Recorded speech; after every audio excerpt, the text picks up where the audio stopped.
Welcome back to the Fuel Your Legacy podcast. Each week, we expose the faulty foundational mindsets of the past and rebuild a newer, stronger foundation essential in creating your meaningful legacy. We've got a lot of work to do, so let's get started.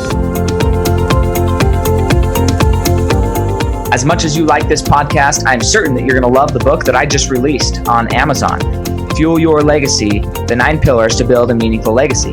I wrote this to share with you the experiences that I had while I was identifying my identity, how I began to create my meaningful legacy, and how you can create yours. You're going to find this book on Kindle, Amazon, and as always on my website, samknickerbocker.com. Okay, welcome back to the Fuel Your Legacy show, round 2 for today. And man, am I excited. We have another great guest who is, very skilled in his skill set, which is about culture, helping people do that. So it's Kyle, right? Kyle McDowell. That's right. Okay, I should have clarified that before, but I just want to make sure I'm saying that properly. Anyways, he's amassed an impressive track record, delivering great business results while leading tens of thousands of employees at some of America's largest companies. And his goal really is to make a lasting difference. And he's helping people lead differently. So create better leadership amongst their teams, their cultures. And really, I'm excited. I'm going to be asking questions about this. He doesn't know that yet, but leading themselves better, their own personal lives, and how that leads into the lives of the people that they're leading. So go ahead, Kyle, and introduce yourself. Tell us a little bit more about who you are, where you came from, and why are you so passionate about what you're doing today? Yeah, well, first, Sam, thanks for having me today. I'm thrilled to join you, and that introduction was wonderful. And I'll just expand on that if you like. Born and raised in Florida, and I grew up in I would say, middle class at best family, and work ethic was something that was always a point of emphasis from both of my parents.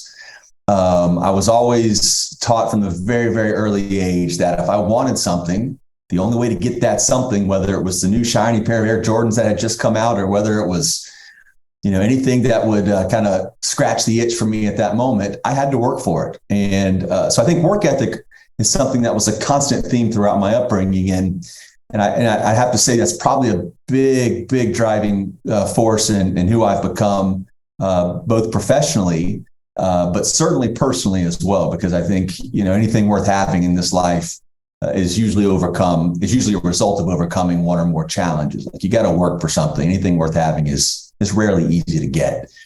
But I grew up playing sports, and from a very early age, I recognized the value that the leader has and the impact a leader can have if they choose to take that role. And, when you're a 7-year-old football player and you're trying to rally a group of 7-year-olds around you, it's kind of like controlled chaos. And I always played the quarterback position growing up. And I realized that my success was largely driven by those around me, right? If the offensive line doesn't block well, the quarterback can't play well. If the running backs don't play well, the passing game is going to struggle. So I learned from an early age that a team is really the success of a team is only driven by the collective delivery of each of their efforts. So I carried that kind of paradigm through my career.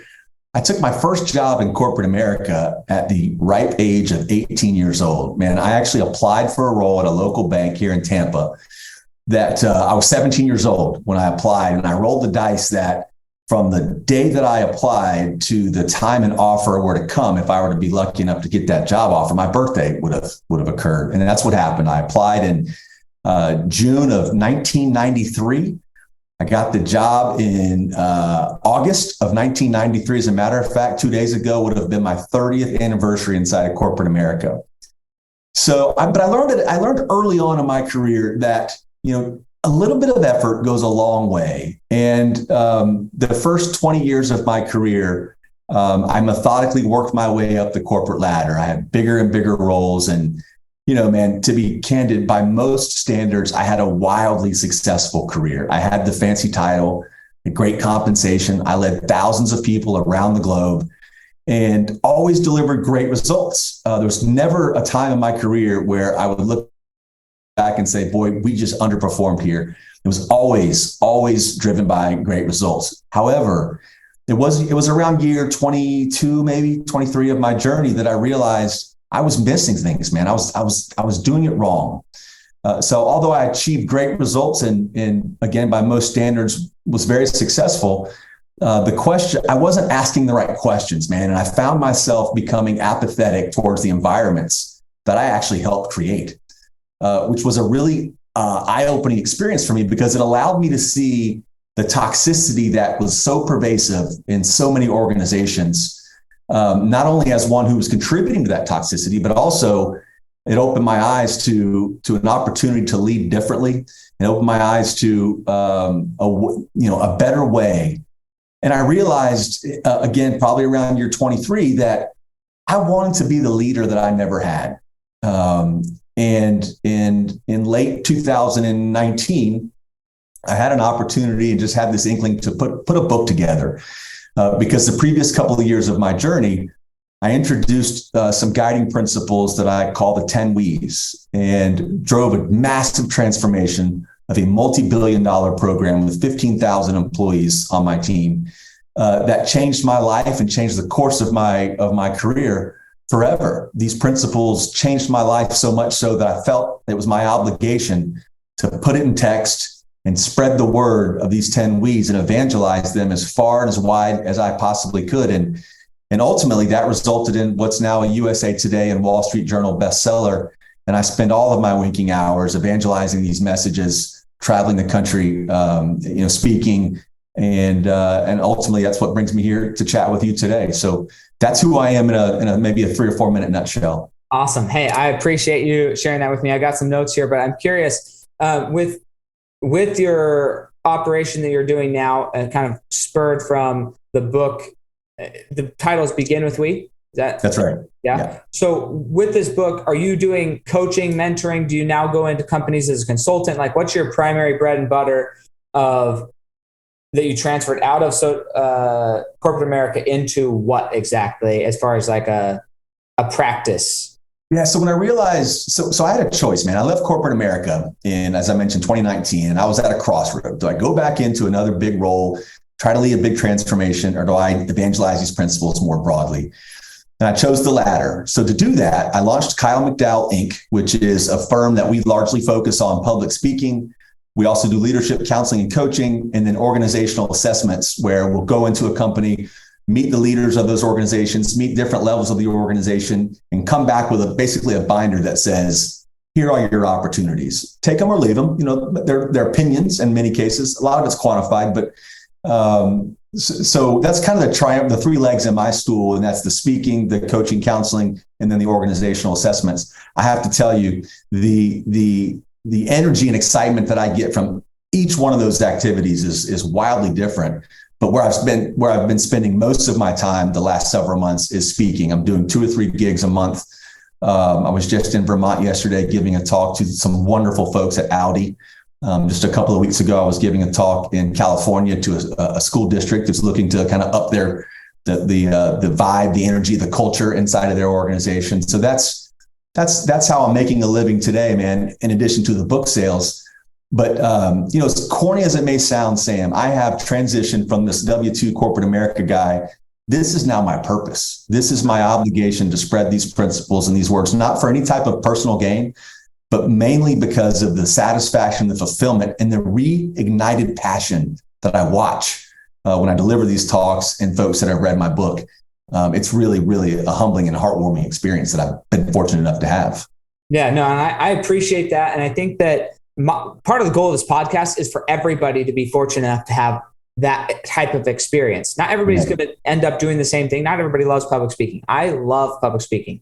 I don't think there's anything more outside of like my family that I like get excited about, will lose sleep over in like a positive way, like Christmas Eve, Christmas morning type of lose sleep. Not because I'm like, I'm stressed out, but I'm so excited. Before I speak, I sleep maybe 3 hours a night before I sleep because I'm just so excited Amped up. Yeah. to go and deliver, you know, Yeah. and not because I want to be the person who, just like yourself, it's not for self-aggrandizement, but it's like, if we can impact just one person, if one person gets it and changes their life as a result, then that's like one more person who sees happiness, one more person their life has changed, and then the impact of their life being changed and how that ripples out, like it's freaking rewarding. Like it's just so amazing. It's the coolest thing I do. Let me share a very brief story. So I mentioned I was with Audi a couple of days ago, and there was a fella in the audience, a very senior guy on the team. We got to the end of my presentation, and I said something very similar to what you just said. I said, some of you in this room, my principles and my approach may not resonate with. If one of you sees something different or wants to lead in a different way and have an impact greater than you ever thought you could, I'm good. If I change one person's path today, I'm good. And a fella raised his hand. He mentioned he had finished reading the book, and it had changed how he raises his family, how he interacts with his friends and family. Sam, maybe not a cool thing to admit, I teared up in front of 50 executives at Audi because it was so humbling. I have chills now telling you the story. That's why I do what I do. As cliche as that may sound, or as hokey as some people might think that comes across, dude, I floated home from Vermont after hearing his comments. Yeah. I mean, I think that the people who have never experienced it, a lot of them are still living quiet lives of desperation. And they think that that's only for special people. Only special people get to have those experiences. And I think a big part of why I haven't read your book yet, but I'm excited to keep asking questions. But I think we vibe on a similar topic or mindset. A big part of leading the right way is so that more people can have those experiences. Well said. And that's really why we do what we do, is so that more people can have them. So if you're sitting there thinking, now that's for special people, I get it. I was there. I used to think that until it was for me. And when it was for me, just like you can't shut me up about it. I have people who don't like me because I won't shut up about what I'm passionate about. And it's like, look, if I go down in history as a person who helped a lot of people, and there was a lot of people who didn't like me because I talked about my passion too much, that's okay. Like, I'm okay with that, because if I can help one person, I mean, especially if you can help them parent better, I mean, that's like, if they lead their lives better. And it's not about, oh, I want to parent better. I'm guessing, I don't know this guy, and I'm sure you may get to know him better over time, but I'm sure he didn't want to become a better leader so that he would get better results in his family. I'm sure he wanted to become a better leader because he wanted to be a better person. And that changed how he was going to show up. And yes, that changed how he was going to interact with his family. But because he has more respect for himself, he in turn has more respect for his family.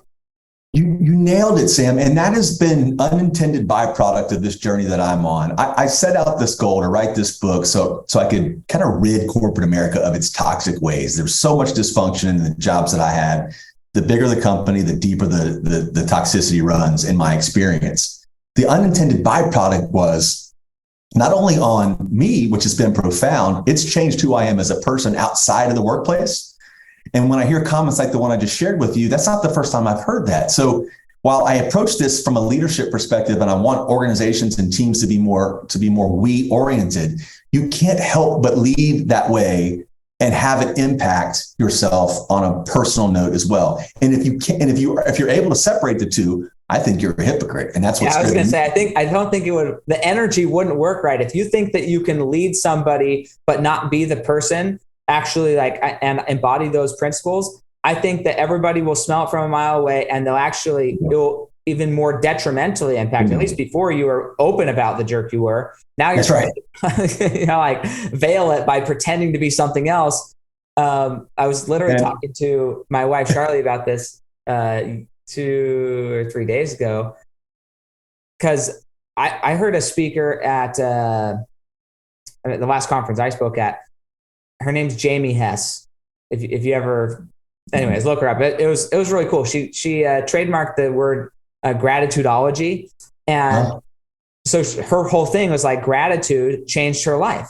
Like, learning to be grateful changed her life. And she was an addict of a lot of substances, and she would go to these addict meetings, and they said, look, you got to start being grateful. And so she was, for years, she said she was the person that was like a chronic relapser, and everybody thought there was no way she was ever going to make it because she was doing all the work. She was writing her gratitude list. She was writing everything out, but she was doing it out of spite to say that she did it and it didn't work. Back in the box. And it's like that person, that mentality, you have to surrender yourself to the possibility that it actually might work. And I don't think that for me, my life didn't change until I was like, you know what? I'm going to surrender myself to the idea that I actually can change rather than saying I'm going to do all this stuff and prove that I can't change. I'm going to do it with the idea, well, I can change, right? Even if I don't believe it yet, I'm just going to start telling myself because apparently that's what everybody else does. And then sooner or later, you're a whole new person. You're like, wait a second, that worked. I'm a new person. And it's exciting. There's a lot of power in that. There's a lot of power in that, Sam. And I think that you didn't say it directly, but I hope your listeners picked up on a really important component of what you just said is making that decision. You had to consciously make a decision, be purposeful about how you were going to live your life from a particular moment going forward. And we have to make that decision consistently, right? You can't do it on a Tuesday and wake up Wednesday and be a different. You got to make that decision every single day, even when it's difficult. But that's the point though, right, man, is people have to make that decision and be purposeful. Be really purposeful. And that's what I told the team at Audi a couple of days ago. It's like, you can continue to lead the way you're leading now. You can continue to get the same results that you've been getting, or you can make a conscious decision to be the leader you never had, drive change in a different way. And oh, by the way, you will find so much more fulfillment and satisfaction because you'll raise the game of those around you. And as far as I'm concerned, that is the ultimate guide to success. It's the ultimate leader's barometer is how have I impacted those around me? Are they better off for having known me? And it's what I have coined as my leadership legacy. I want people to look at what I've done, not from results and KPIs and P&L perspective, but how many leaders have I helped create? How many people have I helped on their journey to become better than they were the day before yesterday? Not just in terms of their leadership capacity or skill set as a human on this planet. Whatever role I've helped play and you being a better one of those is where I get my satisfaction now. But you have to choose to make that a path for yourself. Absolutely. I love that. And I want to tie that into something that you had mentioned earlier about, hurting a group of 7-year-olds and who's going to be the leader. And then you said something that I think is really important and most people miss this, but that leadership is a choice. Right. And I actually speak at leadership conferences 2 or 3 times a year. Maybe I can get you to come speak at one of them. They're fun to do. I love them. But one of the things that we focus on is that everybody is a leader and everybody is a follower. Like there's not really anybody who's just one or the other. And the reason is because if you look to your right, left, up, down, behind you, forwards, there's other people who you're around, which means your influence is by definition both leading and following other people. It's just like, it's how the natural thing is.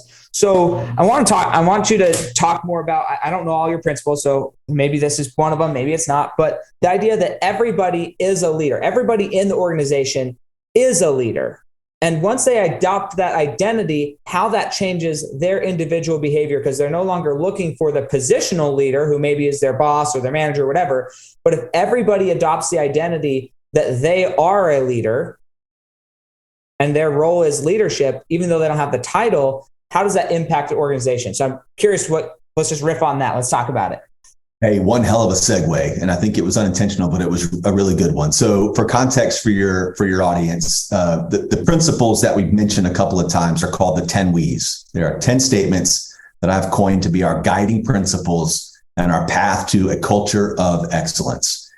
And I came about these one evening right before I was about to meet with the top 40 or 50 leaders of my newly inherited $7 billion program with 15,000 employees. I led the nation's largest healthcare enrollment and customer service function for a few years. And the night before, I knew I had to make an impact. I just joined the organization, but I knew if I walked in and gave the same stale kind of, lots of rhetoric around my experiences of things that I had done and less about what that team was capable of and capitalizing on the legacy that team had already established, a lot of tenure in the room, I would fail. So the night before, I crafted these sentences with no pre-planning, man. I landed with 10 sentences that each start with the word we, and I'm not super creative. So I have the 10 we's, and they are the foundation for the book that I mentioned. But your transition or your segue to this is uncanny, because the second principle of the 10 We's is we lead by example. And the point here is not to say my title is what I lead with, or, I don't have a title, so I can't be a leader. What I tell folks is you're leading by example right now. But the question you have to ask is it an example worth following? Am I creating a magnetism that pulls people along with me in a positive way? Because, you can do a wonderful job leading by example, and that example could be garbage, and people, they don't trust you. So they perpetuate that same level of duplicitous behavior, or they're just toxic in general. So I tell the team, you are leading. So set that example. Be someone that you would be proud to watch in your own documentary. So, for example, if I had a documentary film crew following me every day inside of corporate America, is it an example that I would be worth following? Is it an example that my mother would be proud of? What if it was in the company newsletter or blasted all over the internet? So the documentary film crew is a kind of a metaphor to say someone's always watching you, and are your actions worth replicating? And is it the example that you'd be proud to set? Yeah, I think that's huge. And so with that, I want to ask a follow-up question. And I don't know the best way to ask this, so we're just going to shoot. But I think that there's a time and a place as a leader in an organization, or a follower in an organization. Maybe you don't have the right title. When is the right time to, again, we'll try, to lead counter to what is being suggested versus when to lead by following? And so what I mean by that is, let's say somebody, the leader or the person who has the most influence in the room, potentially, is doing something that you actually don't feel is right, or you feel like, hey, we need to actually not do that, right? But maybe they're a positional leader, maybe there's somebody who has more authority or whatever, and more people want to follow them. At what point is it better? Like, how do you make the determination of, I'm not going to do that, I'm not going to be a follower in that case, I'm going to lead the group of people somewhere else, versus how do you determine when to say, you know what, I'm going to lead by my example, and because I'm going to throw my full weight and support and sustain this idea, principle, new mission, or whatever that a company's throwing out, then other people are going to follow me because of my support. So it's kind of an interesting question. I'm just not sure. I'm not even sure how to answer it. I'm just curious how to make that determination. Yeah. So two paths come to mind from the question that you just asked. The first is, I think a lot of people overcomplicate what it means to lead by example, and they think it has to be some profound set of actions that tells everyone that I am all knowing and that I am worth following, that I set the standard at whatever XYZ is. And that's not true.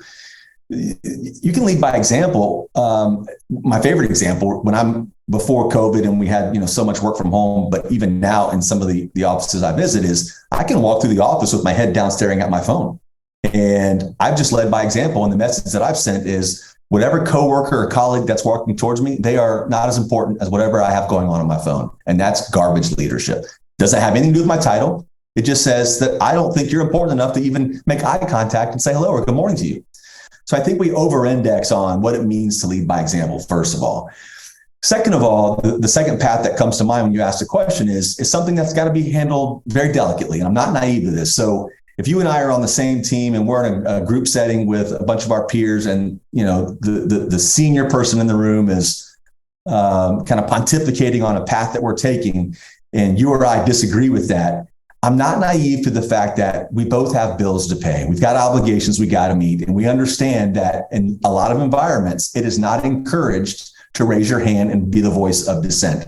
So we have to be mindful of that, right? We can't be a cowboy because there are repercussions. Where I take this, though, is the what's most important about the way I evangelize these principles and the profound leadership change that I had was you must create the environment where people are not only it's okay for them to express their dissent, but it's encouraged and they are obligated to do so.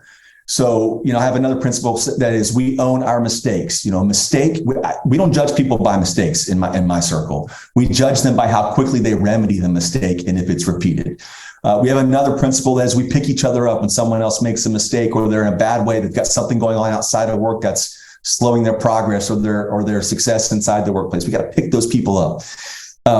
But but if that environment does not exist, right, and you and I are on this in this scenario together, and the boss is saying something we just can't get behind, ultimately we have to make a choice if we want to follow that and get in line like a good corporate citizen or a good soldier, for lack of a better metaphor, would do, or do we want to not? And we understand that when we don't follow, there could be repercussions that adversely affect our ability to stay employed at the company.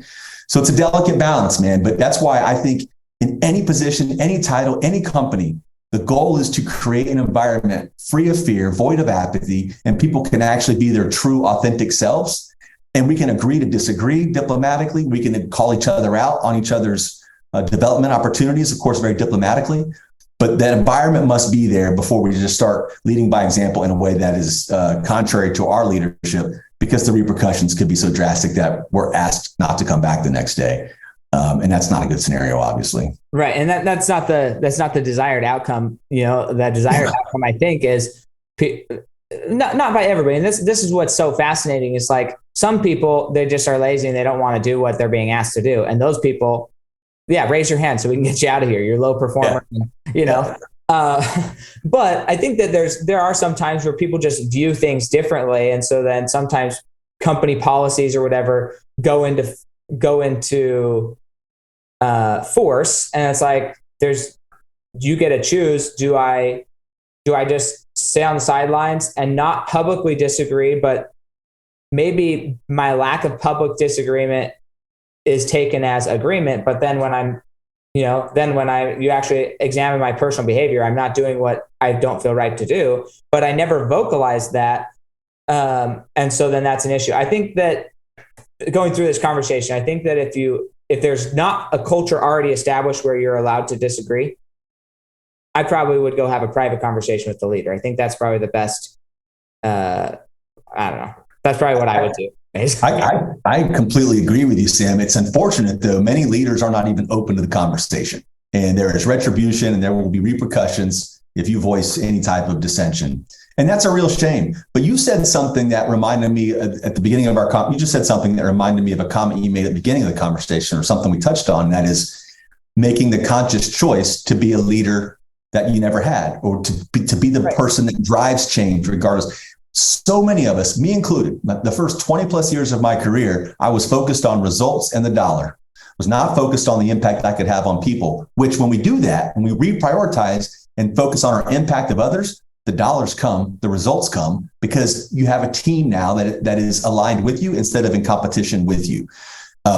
So I think so many of us just kind of shuffle our feet through corporate America, because corporate America has taught us in many cases, our opinions are not valid. Just get in line, keep your head down. And there are companies that are ripe with seasoned executives that have made a great career with lots of money, just putting their head down instead of doing what they think is the right thing.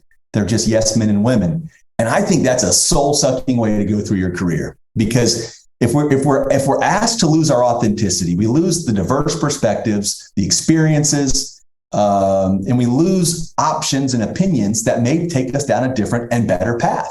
Think about it this way, man. This is an example I use a lot. An NFL team, a football team in the NFL, has 53 men on the active roster and one head coach. It makes no sense mathematically for that one coach to be the only person that is allowed to challenge all 53 men. It doesn't make any sense. That's why they have assistant coaches. And that's why players within the team are obligated to challenge one another when they don't perform. So the point here, though, is if everyone has a voice, and everyone is obligated and allowed and empowered to call out when someone else is underperforming, or maybe someone makes a statement that we disagree with because of, we have good data or experience to say why that statement is not valid or why the path is not the right path. You get more opinions, more diverse perspectives, and you're much better positioned for success instead of one person driving all the thoughts. To me, that's a recipe for mediocrity. Yeah, and apathy, by the way. Yeah, and I think lack of communication or open communication or free communication is a big issue. Something else you mentioned, though, that I want to just, again, these are things that I think are important that I've seen in my own life when I've interacted with the world, is sometimes the word, like the term or phrase, be my authentic self, gets overused. And you said, hey, we got to do this, but then from a leadership perspective, we have to correct people, be diplomatic about it. I think I just want to highlight that, right? Being your authentic self doesn't mean having disregard for other people. Like, I want to be in a system where I can just be myself without any consideration of others. That's not what we're talking about. So that's right. That's right. One of the principles is we challenge each other. It's my favorite. It's the most difficult for a lot of people to embrace, but it's also the most impactful when embraced. But the principle comes with a caveat. We challenge each other, but those challenges must be grounded in data or experience. Otherwise, you're just complaining. An example. So you and I get on a team together. Senior leader comes in and says, we're going to start a podcast about your legacy on this planet. We're going to start a podcast about that. And here's the path we're going to take. You, my friend, having done this as long as you have, in my organizations, the teams that I like to build, you are obligated to raise your hand and challenge that guy because you have the experience that says you're taking us down the wrong path. You're setting us up for failure. I have experience in this. So you are obligated to now challenge. What you're not allowed to do is say, oh, we're going to use Sony microphones instead of Shure. Well, I like Shure better. Like, there's no data there. That's your opinion. And you're just it's like, who cares? You could use your iPhone and it doesn't matter. That's not going to change the listening of your podcast at all. Right on. So, everybody has an opinion and everyone is allowed to voice their opinion. You're only obligated to listen to that opinion, in my estimation, if that challenge or opinion challenge/opinion comes with data or experience. Otherwise, it's just a complaint, and we're no better off with complaints. We need to quantify these things as much as possible. Yeah, and sometimes, just to take that a step further, it may not be a complaint per se, like it may not come across as a complaining thing, but a big problem in every organization and every team and life, and even in an individual sense, is a lack of focus. And so when somebody has an objective, rather than thinking about all the different ways to accomplish it and trying to be helpful by creating more possible ways to accomplish something, like there's like a very short time called the brainstorming phase where maybe that's allowed. But once there's been some decisions made, just decide and move forward with it. The constantly bringing up of like, well, we could do this. It's not complaining. Like it comes across as like I'm trying to help, but it's not helpful. Just put your head down. And like, this is like the opposite maybe, but like sometimes you do I've been training my team on this a lot recently. The shortcut to success is to just do the work the first time. That's the shortcut. Searching for a shortcut, searching for a better way, searching for all that ultimately is going to leave you more confused and it's not going to work. And there's a book, I don't know if you've ever read this book, phenomenal, Outwitting the Devil. No. Oh, dude, you got to read it. You got to listen to it. Don't read it. I mean, you can read it, I guess, but the audio book on Audible is phenomenal because it's like voice actors. It's a lot like the Screw Tape Letters, if you've ever heard of that. Yeah. Oh, yeah. So Napoleon Hill, after he wrote Think and Grow Rich, he basically went through this time period. And it's his kind of conversation with the devil. And so he's like grilling the devil and asking questions. But one of the things he asked him is, what is more detrimental to your purposes, Satan? Are you more scared of somebody with a phenomenal plan, the best plan in the world, but is inconsistently applying that plan? Or somebody who has a terrible plan, like never going to work out probably, but is absolutely consistent and determined to make it work? Like, which one is worse for you, devil? And he says, the person who has a crappy plan, but is absolutely determined, he is not in my control. The person who has a phenomenal plan, but is inconsistently acting or constantly searching for a better way, the devil can control him all day long and help him procrastinate because he's not an actor. He's not somebody who's doing anything. And so it kind of goes back to like, it may not be complaining per se as what you think your child complains or whatever, but just the sheer act of like creating more ways to do something than is necessary, it's not helpful. And it's detracting from a clear vision, mission of leadership. So complaining doesn't always look like whining, in my opinion. It looks like obfuscating the objective. Like, just don't do that. Well, and there's a time and a place, right? So as you mentioned, use the word brainstorming. If we're in a group setting and we're trying to plot our course, then that's the time to what if? Let's talk. Let's get all the scenarios on the table. But when we shut the door and say, this is the path we're taking, that is not the time to throw out. I say this to my teams, or used to say it a lot to my teams, is that there are no second guesses and there will never be an I told you so conversation. Because if we're having an I told you so conversation, that means you didn't mention something strong enough before, and you've led us down, you have allowed us to travel down this path of failure, for lack of a better term. So I'm with you 100%, man.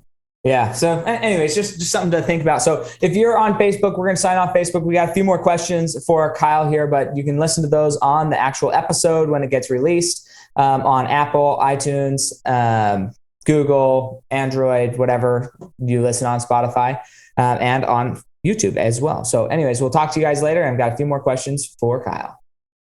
Okay. So we're getting back into this because another thing you mentioned that I want to, let's see. When do you got to go? You good for 10? I'm good. Yeah, I'm good. Cool. So I want to cover two more things then. So one of the things that you kind of mentioned in passing, maybe not exactly, but the component of it is success is a team effort. But my question is, how do you encourage and praise and recognize each person in your team? Like from a leadership perspective, how are you either creating that culture or actually driving that culture of encouraging, praising, recognizing every person on the team individually? The last word that you just said, Sam, was the most important word of that question, individually. And I say that and I capitalize on that because everybody likes to be rewarded and acknowledged, but everybody likes it differently. I think in every, in every environment, in every team environment, there are the ABCs of recognition. I think every single employee wants to be acknowledged for their contribution. That's the A. They want to be rewarded for their contribution. And they want to connect the value that they've delivered as part of that team to the end user of that product or service that they helped deliver. So if we first acknowledge that everybody wants this, and I think that's safe to say, everybody comes to work for the most part, and they come to the team environment for the most part, with some exceptions, because there are saboteurs in the world. But for the most part, they are coming to be their best selves.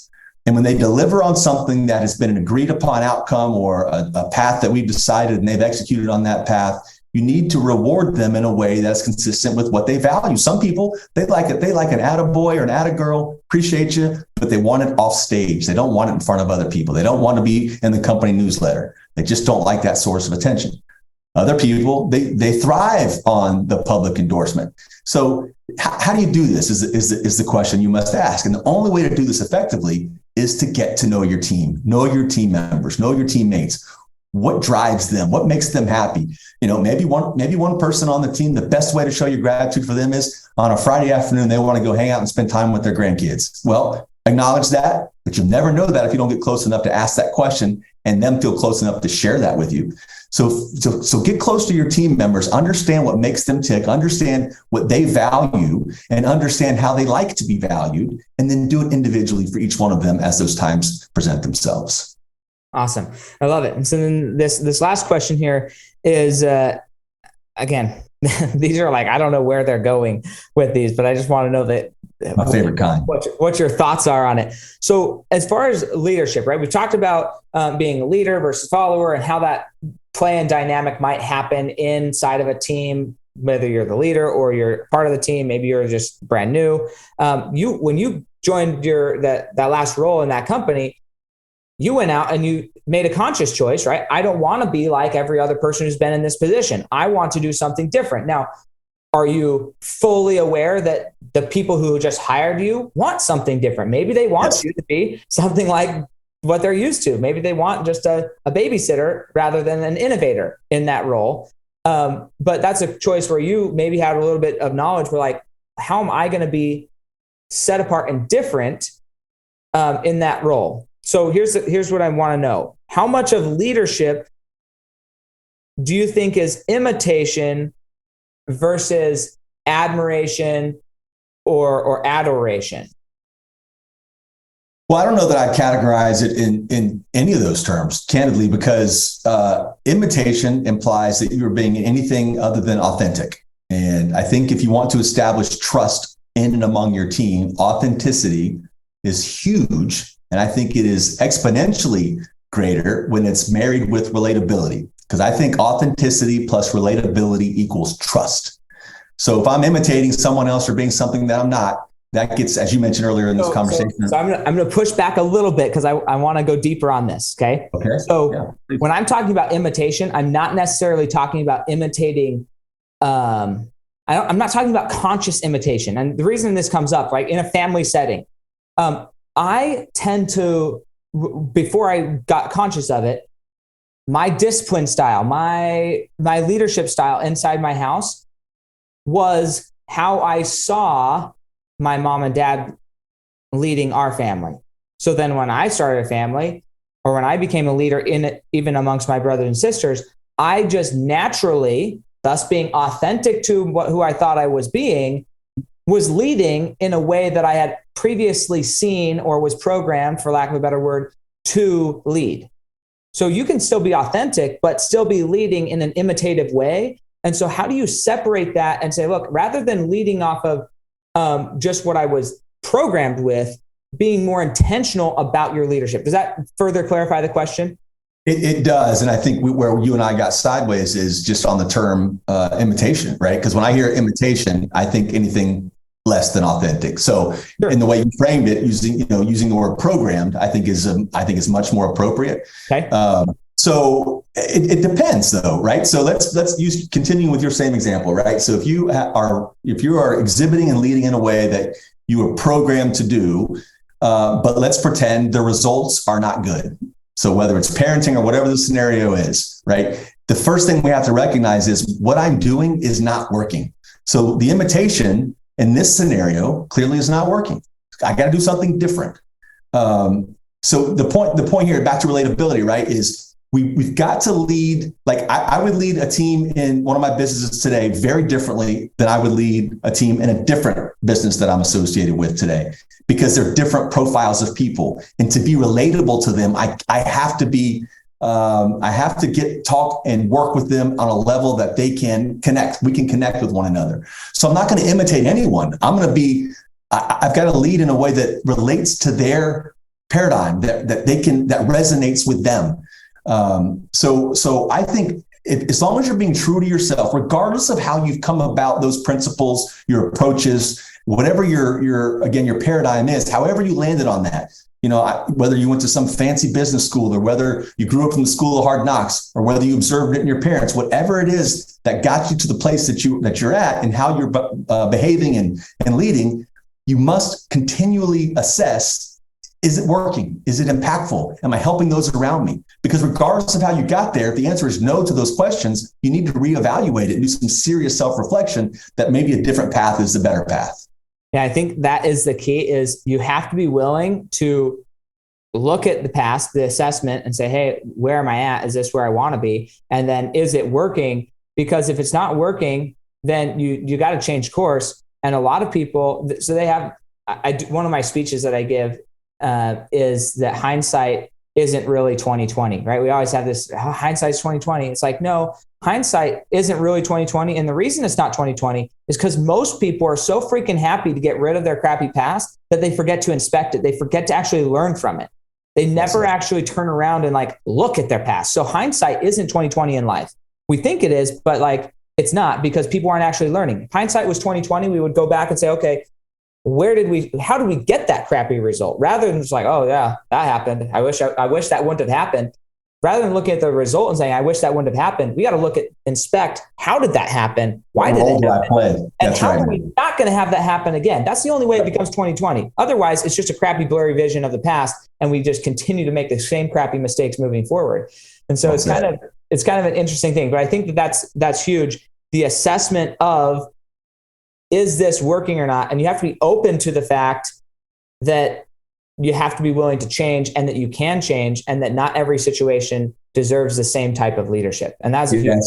Yeah, buddy, I've coined something that I use that's called the mirror of truth. And the mirror of truth is something it's a metaphor for just self-reflection, right? For me, it's quiet time, either at the end of the day or the first part of the morning where the world is quiet, no one's bothering me, my phone's not in my hand. I can evaluate, how did I behave yesterday? Was I someone that would create followership? Was I someone that my mother would be proud of? Did I behave in a way that is worth authenticating? The challenge, though, is most folks don't take the time, including me. I go through periods of time where I'm not as disciplined. finding your mirror of truth. They don't take the time, and that can be a loved one, it can be a confidant, it could be a colleague, doesn't matter. But taking the time to either do it by yourself in a way that is open and honest, and you're not afraid of that reflection, or grabbing someone that you can trust, that they'll tell you like it really is, right? They're not going to sugarcoat it. They're going to tell you that if you were out of line and you're behaving in a way that's not consistent with who you want to be. But the key is, like everything we've said today, man, you have to make the conscious choice to have that conversation, look in the mirror, whatever your avenue or your outlet is. Yeah, I love it. Well, how would somebody, if they wanted you to come speak to their organization, reach out to you? Maybe they just want your book. I'm sure it's everywhere, but maybe you don't sell it through Amazon, so you get paid more, which is fine. I think that's a smart thing to do. Amazon's a great place, but if you sell it on your own website, you get paid more. If you ever write a book, be aware of that. Okay. Yeah. It's okay. Well, it's not wrong. Well, no, it's not wrong at all. But the truth is, I didn't write the book to get rich, because you just don't get rich unless you sell millions of copies of books, and I'm not there. But you can find the book essentially wherever books are sold, including Amazon, Barnes & Noble, Target, anywhere books are sold. I happen to like the audiobook personally. I narrated it.